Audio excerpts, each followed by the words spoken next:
करना चाहते हैं तो उसके लिए आपको क्या करना पड़ेगा, आइए आज यही जानते हैं। लेकिन आगे बढ़ने से पहले मैं आप सभी से एक प्रश्न पूछना चाहता हूं कि जब बोर्ड की एग्जाम होती है 10th और 12th की और उसका रिजल्ट आता है तो आप हमेशा देखते हैं कि गर्ल्स का जो रेशो होता है सक्सेस का वो बहुत ज्यादा होता है बॉयज की अपेक्षा में। लेकिन जब बात आती है जेईई और यूपीएससी और इस प्रकार के बड़े एग्जाम की, उस समय गर्ल्स का रेशो जो है वो काफी नीचे चले जाता है और सफलता में बॉयज का रेशो काफी आगे चले जाता है। और जॉब्स में भी यही होता है। मैं आप सभी से पूछना चाहता हूं कि ऐसा क्यों होता है, मुझे कमेंट बॉक्स में कमेंट करके जरूर बताइएगा। नमस्कार दोस्तों, मैं हूं महेंद्र दोगने, मोटिवेशनल स्पीकर और लाइफ कोच, और आज हम बात करने वाले हैं कि आप अपनी परीक्षाओं में टॉप कैसे करें। अभी तक यदि हमारे चैनल को सब्सक्राइब नहीं किया है तो सब्सक्राइब कर ले, बेल आइकन दबा दे और लाइक और कमेंट भी कर दे ताकि आपको ऐसे ही पावरफुल वीडियोस हमेशा मिलते रहें। टॉपर बनने के लिए सबसे पहली और सबसे जरूरी चीज जो है जो आपको मैनेज करना है वो आपके रिलेशनशिप्स है। जी हां, आपके रिलेशनशिप। आपको अपनी पढ़ाई और अपने रिलेशनशिप के बीच में एक ऐसा मैनेजमेंट बिठाना होगा ताकि दोनों ही स्वस्थ रहें और दोनों ही अच्छे से आगे बढ़ते रहें। कई लोग रिलेशनशिप को मेंटेन करने के चक्कर में अपनी पढ़ाई को खो देते हैं और कई लोग अपनी पढ़ाई के चक्कर में अपने रिलेशनशिप को खो देते हैं। आपको दोनों के बीच में ही एक परफेक्ट बैलेंस बनाना होगा। आप अपनी प्राथमिकताओं को पहले से ही चूज कर ले कि आपके लिए आपकी पढ़ाई बहुत ज्यादा जरूरी है, वो सबसे ऊपर रहेगी, या उस समय में वो रिलेशनशिप सबसे ऊपर रहेंगे। क्योंकि जो चीज ऊपर रहेगी वही आपको मिलेगी।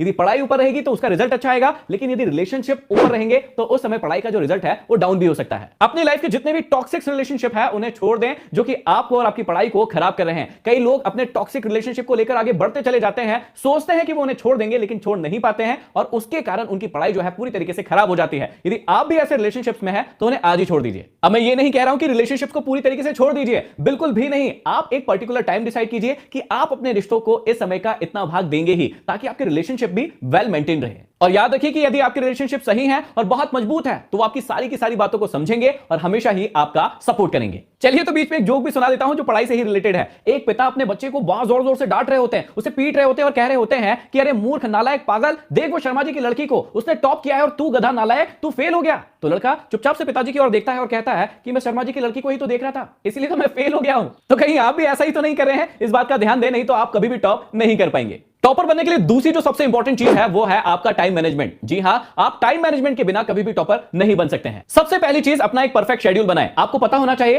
कि आप दिन के किस हिस्से में कौन सा काम करने जा रहे हैं और किस चीज को कितना समय देने जा रहे हैं, नहीं तो आपका सारा का सारा टाइम खराब हो जाएगा। इसका मतलब यह है कि आप हर चीज के लिए एक डेडलाइन डिसाइड करें। जितनी भी चीजें पढ़ना है उसके लिए डेडलाइन डिसाइड करें कि मैं इस टास्क को इतने समय में खत्म कर लूंगा। दूसरी सबसे महत्वपूर्ण चीज है कि आप इंपॉर्टेंट वर्सेस अर्जेंट के बीच में डिफरेंस करना सीखें, उसका डिफरेंस पहचानना सीखें। आप उन दोनों चीजों को मिक्स ना कर दें। इसे एग्जांपल से समझते हैं। इंपॉर्टेंट काम वो होते हैं जो आपके भविष्य को बनाते हैं और अर्जेंट काम वो होते हैं जो आपके अभी को बनाते हैं। तो इन दोनों के बीच में आप डिफरेंस समझ लीजिए। इंपॉर्टेंट और अर्जेंट को समझने के लिए हम पहली कंडीशन ये लेते हैं कि कल आपका कोई बहुत बड़ा एग्जाम है। अब वो एग्जाम इंपॉर्टेंट भी है और कल है, इसलिए वो अर्जेंट भी है। इसका मतलब उसे आपको करना ही है और वो बहुत ज्यादा जरूरी है, मतलब इसे आपको करना है। दूसरी कंडीशन ये है कि आपका वो एग्जाम तो है लेकिन वो 6 महीने के बाद है। इसका क्या मतलब हुआ कि वो इंपॉर्टेंट तो है लेकिन बहुत ज्यादा अर्जेंट नहीं है, लेकिन इस काम को भी आपको करना ही है और उसके लिए भी वक्त देना ही है। तीसरी कंडीशन हम ये लेते हैं कि आपका कोई फेवरेट सीरियल शो अभी आ ही रहा है जो कि आपके लिए इंपॉर्टेंट नहीं है, लेकिन क्योंकि यदि अभी आप नहीं देखेंगे तो वो शो निकल जाएगा, इसलिए वो अर्जेंट है। अब इस काम को आप कर भी सकते हैं यदि समय है तो, या फिर नहीं भी करेंगे तो कोई प्रॉब्लम नहीं होगा।